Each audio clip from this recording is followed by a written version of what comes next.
buenas noches. Mi nombre es Olivia Quintanar y el día de hoy toca darle continuidad a esta serie de 5 videos en relación al tema de heridas emocionales. Esta semana toca revisar en esta ocasión la herida de humillación. Y bueno, vamos a empezar por definir lo que Liz Bourbeau dice en su libro de las heridas que te impiden ser tú mismo en relación a lo que es el término de humillación. Se refiere a que es ella nos menciona que es la acción de sentirse rebajado, o bien de rebajarse, o bien de rebajar a alguien más descaradamente. Como sinónimos se puede, a este término de humillación, se puede tener los términos como de sumisión, vergüenza, mortificación, vejación o degradación. Esta herida, su surgimiento se da precisamente en el momento en el que se empiezan a desarrollar las funciones del cuerpo físico en un ser humano. Esto entre el primer y tercer años de edad de la vida, en la que por lo regular un niño aprende a comer solo, a comportarse con propiedad, a ir al baño solo, a hablar, a escuchar y comprender lo que los adultos le dicen. El progenitor que detona esta herida es quien está a cargo del desarrollo físico, que por lo regular es la mamá. Se produce en el momento en el que el niño siente que uno de sus padres se avergüenza de él o teme que se avergüencen de él o ella cuando está, por ejemplo, sucio o cuando ha hecho algún estropicio, principalmente en público, o que está mal vestido. Esta persona percibe que los demás lo critican o lo desaprueban. La mamá protege su imagen a través de los hijos y si no lo logra se percibe como una mala mamá. Generalmente estas heridas se generan en niños cuando todavía por su corta edad tienen cierto grado no tienen tanta habilidad en hacer tantas cosas y entonces los avergüenzan poniéndolos en evidencia. Entonces ellos empiezan a experimentar autoestima baja en edad infantil, desvalorización, personalidad dependiente. Y ya en adultos, pues generalmente quiero que las personas me hagan las cosas, ¿sí? Aunque la mamá es por lo regular quien se encarga del desarrollo físico, en el caso puede también aquí influir el papá cuando él asume el rol de mamá, los casos en los que no está mamá, entonces papá, ya sea porque trabaja o porque falleció, o porque no está presente por la situación que sea, entonces papá entra a hacer el rol de mamá. Entonces aquí él es o sea, el progenitor que está a cargo del desarrollo físico principalmente es quien va a detonar esta herida. Por ejemplo, ejemplos de esto es el común, ¿no? Que los bebés de repente, en su inocencia, pues empiezan a jugar se baten, ¿no? Con la comida o incluso con sus propias heces fecales y en eso pues llega la figura de autoridad de quien se está encargando de su cuidado físico, de su desarrollo físico, llega mamá y acto seguido pues después lo evidencia con alguien más tildándolo de sucio, de cochino. A pesar de su corta edad, aunque no puede entender tal vez todavía el concepto de esas palabras, pero sí percibe el desagrado que ha generado en su mamá y entonces es cuando empieza a experimentar la humillación y la vergüenza. ¿Sí? Otro muy común es cuando los niños que se orinan en la cama, o sea, una edad en la que se supone que ya no se tendrían que orinar, entonces también son evidenciados en el afán de que si sientes vergüenza a lo mejor ya no lo haces y cosa muy, muy pues no, o sea, el efecto que se va a tener es exactamente el de potenciar más esa herida, o sea, va a servir de nada evidenciarlos, ¿sí? También pueden sentirse rebajados si se perciben a sí mismos demasiados controlados por uno de sus progenitores, o si cree que no tiene la libertad, por ejemplo, de actuar o moverse como él desea en el plano físico, ¿sí? Por lo regular, por lo general, esta herida va en relación al plano físico y al hacer y al tener. A diferencia de las otras heridas que son detonadas por un progenitor en específico, esta suele ser por la mamá, como les menciono, a menos de que el papá tome el rol de mamá y muestre al niño cómo debe de comportarse. La máscara que se crea en esta herida de humillación es la de masoquista. El masoquismo es un comportamiento que lleva a la persona a encontrar satisfacción, incluso placer al sufrir. Aun cuando lo hace subconscientemente, procura el dolor y la humillación la mayor parte del tiempo, se las ingenia para hacerse daño o castigarse antes de que alguien más lo haga. Su temor más grande es la libertad. Para él, ser libre significa no tener que rendir cuentas a nadie, no ser controlado por nadie y hacer lo que él quiera y cuando quiera. Lo más frecuente es que de pequeño a este niño se le impedía salir a jugar con los amigos o se le controlaba las amistades que tenía, no se le permitía tener los amigos que él quería o poder salir a jugar a su antojo, o bien se le asignaban tareas o responsabilidades en casa que no le correspondían a su edad, como por ejemplo ocuparse de sus hermanos. Una vez que él empieza a sentir, obviamente estaba bajo un control, cuando él empieza a sentirse libre y ver que no tiene límites, tiende a caer en los excesos y obviamente con sus consecuencias. Come demasiado, bebe demasiado, trabaja demasiado. Entonces surge un temor de que al no tener límites, haga cosas vergonzosas, sea en el plano, por ejemplo, sexual o social.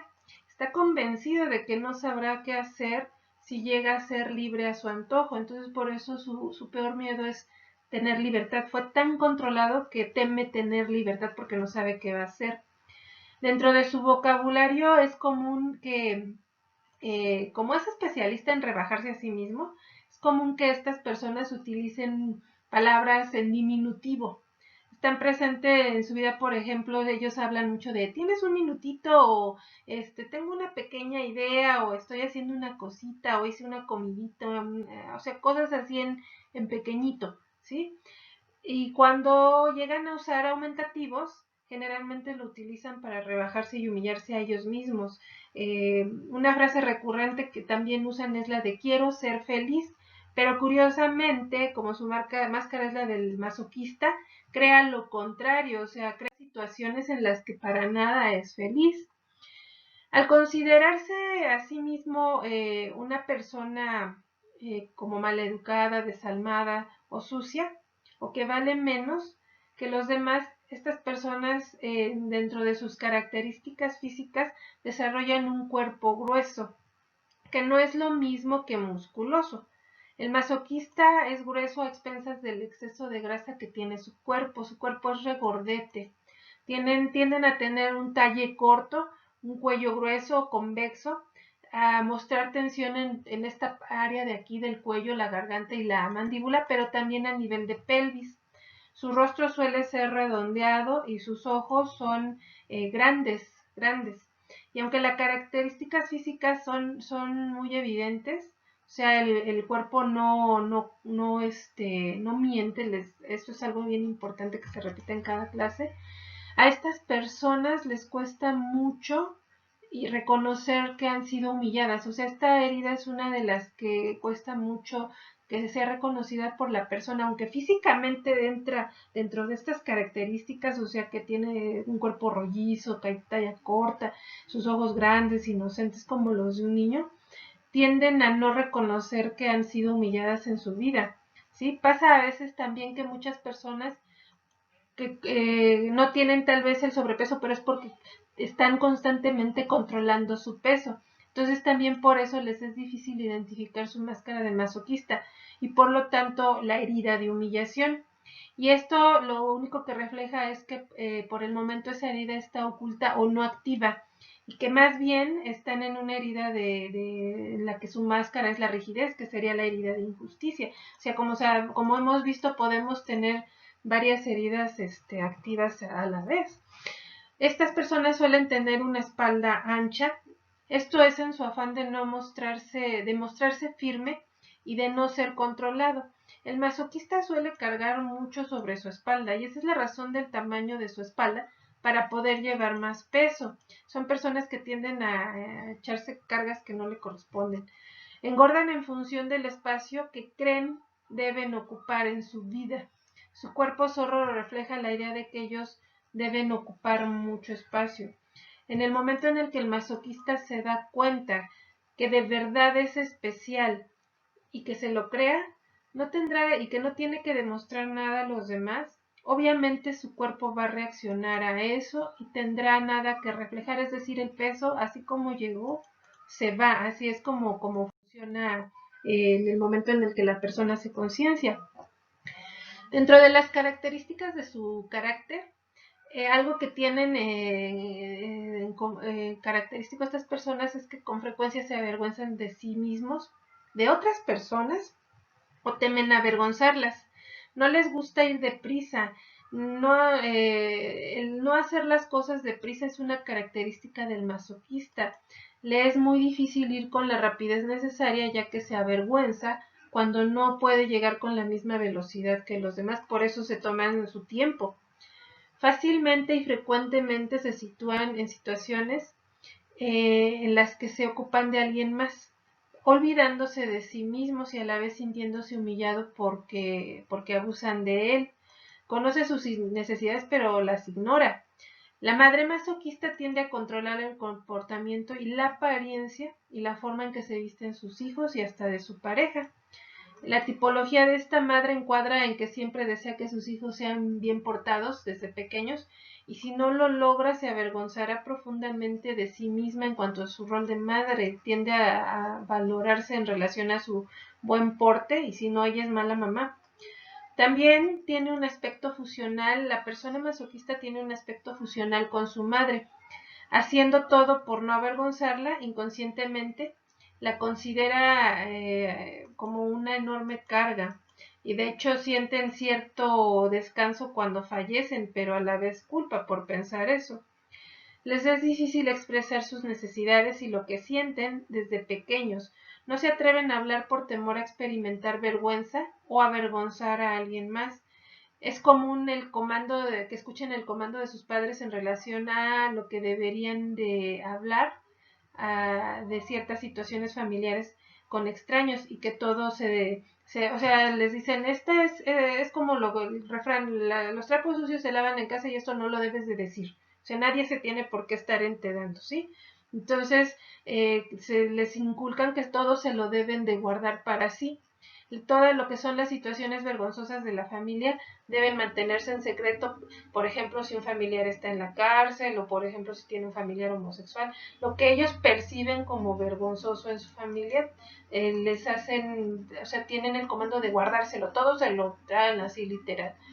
De las heridas, el masoquista es el que menos pone atención a sus necesidades. Estas personas son altamente sensibles, son hipersensibles y lo más mínimo los hiere. La crítica más mínima los hace sentir humillados y degradados.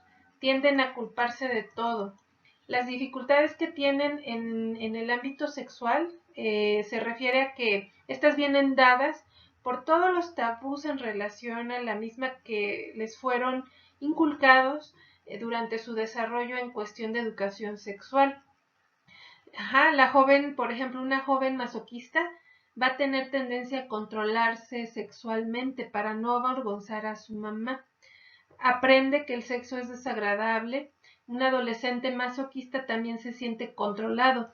Tiene un temor muy grande a que se le sorprenda masturbándose, por ejemplo. Y mientras más crea que la masturbación es vergonzosa, más deseará practicarla. Eso es lo curioso.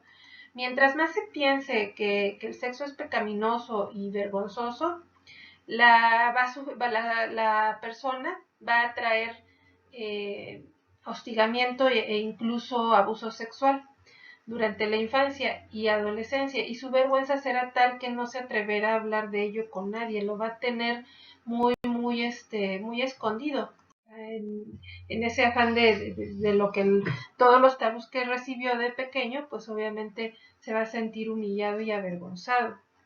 De acuerdo a las características en cuanto a su alimentación, estas personas son realmente extremistas, es decir, pueden comer así con una glotonería tal o irse al otro extremo de solo comer pequeñas porciones o con el afán de hacerse creer que no comen mucho y así no sentir vergüenza. Tienen mucho preferencia de alimentos ricos en grasa, chocolates y realmente sienten vergüenza de comerlos basado en lo que puedan pensar los demás de ellos si se comen esos alimentos. Mientras más culpable se sienta una persona por haber comido mucho, más le engordarán los alimentos ingeridos. Es algo que no alcanzan a, a ver. Las enfermedades que son comunes en esta herida de humillación son las lumbalgias y la sensación de pesadez a nivel de los hombros. Los dolores a nivel de la espalda son debido a la percepción, a la carga excesiva emocional y a su sentimiento de falta de libertad. También tienen tendencia a tener problemas respiratorios, ya que se dejan abrumar fácilmente por los problemas de los otros, o sea, cargan a gratis problemas de los otros.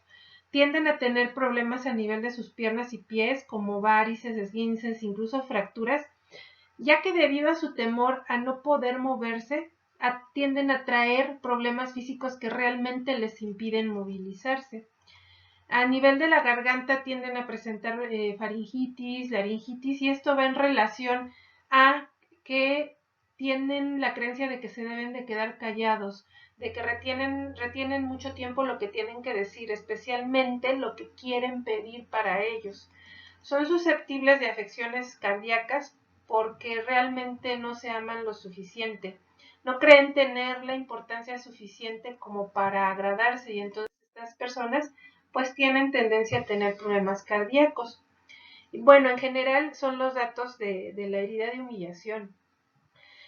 Para ser consciente de una herida de humillación, la persona masoquista primero debe reconocer hasta qué punto se avergüenza de sí mismo, de otras personas y cuánto se han avergonzado de él. Primero hay que hacer conciencia que realmente se ha sentido humillado, ha sentido vergüenza de sí mismo. Percatarse de las numerosas ocasiones en que se humilla a sí mismo, es decir, en qué momento se rebaja o se siente indigno. Es preguntarse si en verdad quiere ser el tipo de persona que quiere cargar sobre su espalda la responsabilidad de otros. En el caso de que te llegues a identificar o nos lleguemos a identificar en esta herida, el trabajo no nada más es físico, sino también espiritual. Por ejemplo, muchas personas hacen un montón de dietas, hacen un montón de ejercicio, pero si no trabajan a nivel de alma, a nivel espiritual, van a estar recurriendo, por eso suben de peso tan frecuentemente, ¿sí? Porque no está, esto se sana a nivel de alma. Recordemos, hay que recordar que procedemos de personas heridas y que si en algún momento llegamos a experimentar esta herida de humillación es porque nuestro progenitor en cuestión también fue humillado. Que la causa principal está en la incapacidad de perdonar, eso es básico. Mientras no se perdone lo que nos hacemos a nosotros mismos o lo que hace sufrir a otros, no se va a sanar completamente esta herida. Y mientras más se rebaje y se compare con los demás la persona, en este caso esta herida, más humillación se hará a sí misma. Generalmente reprochamos a los demás lo que nos hacemos a nosotros mismos y no queremos ver. Y aquí está la razón del por qué atraemos eventos, situaciones o personas que solo nos muestran lo que le hacemos a otros a nosotros mismos. En el caso de que se identifique a alguien en este tipo de herida, o que le cueste, o que tenga, por ejemplo, las características físicas, pero no alcance a ver recuerdos de humillación, se sugiere que se revise esta información hoy directamente al libro varias veces, incluso durante mucho tiempo, durante varios meses, a fin de que poco a poco vaya encontrando, conectando con información en que lo haga reconocerse en esta herida, ¿sí? La intención finalmente de esta herida, o sea, la sanación, la intención a trabajar es trabajar la independencia en la persona y su libertad, dejar de temerle a su libertad, reconocerse por quien realmente vale, ¿sí? Bueno, pues esta es la información que, en resumen, de lo que se refiere a la herida de humillación. Te la comparto con gusto. Si crees que a alguien le pueda funcionar la información, por favor dale like, compártelo y nos vemos en la próxima cápsula para darle continuidad a este estudio de las heridas emocionales. Gracias y nos estamos viendo. Hasta luego.